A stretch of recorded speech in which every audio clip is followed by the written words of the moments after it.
Heading into the 2023 NFL Draft, the Miami Dolphins kind of didn't really have a whole lot of draft capital, but they seemed to make the most of it because, yes, they absolutely got after it, got some players of need, also got some players that, might be something. Maybe not this year, but next year. And yes, of course, I'm referring to us talking about the 2023 Miami Dolphins draft class. We're grading them today, just kind of going over these 4 picks and showing where they kind of fit in with the Dolphins now, but also in the future moving forward. So, yes, at 51, the Dolphins selected Cam Smith, the corner coming out of South Carolina, was a guy that, quite honestly, I'm pretty excited about Cam Smith. I understand that, you already have guys like Jalen Ramsey and Xavier Howard, okay, but they're going to, Jalen Ramsey is kind of getting up. Some of these guys are getting a little older, and you kind of need a contingency plan, and you can never have enough corners.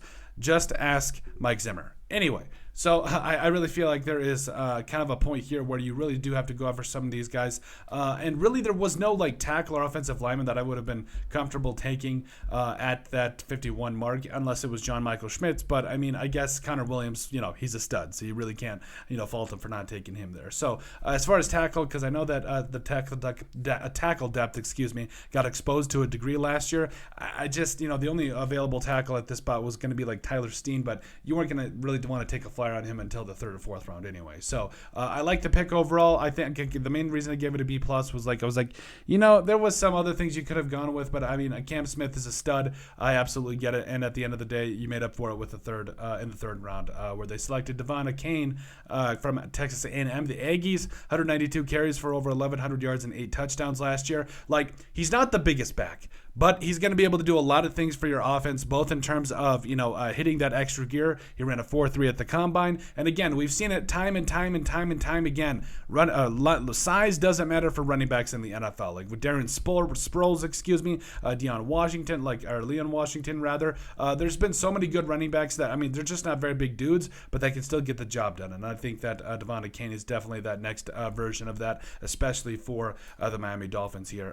Then in the 6th round, you got wide receiver Elijah Higgins. This is a dude, I love me some Elijah Higgins. So the fact that this guy really didn't get the time of day at Stanford, yes, he was playing with Tanner McKee, didn't really seem to get the opportunity to be the main number 1 target. And plus that offense, it wasn't great. It really wasn't that good. So Elijah Higgins, I think going into an NFL roster where he's not going to be the number 1 guy, Jalen Waddle and Tyreek Hill are going to be those guys, but he's big, he's big, he can run, and I really feel like he's going to be a guy that finds himself in the NFL a little bit. I definitely think this could probably be the steal of the draft for the Miami Dolphins. I'm really excited about Elijah Higgins. Then in the 7th round, they rounded it out here by selecting Ryan Hayes out of Michigan. I really like me some Ryan Hayes. So nice, 790 tackles, no sacks. I had a 76.3 PFF grade last year. I give this one an A as well, just because this is pretty much where you would want him in terms of value. But also, I think in the NFL, he's not necessarily a starter, either whether it be at guard or tackle, but I think he's going to be a fantastic depth piece or somebody that you can really build around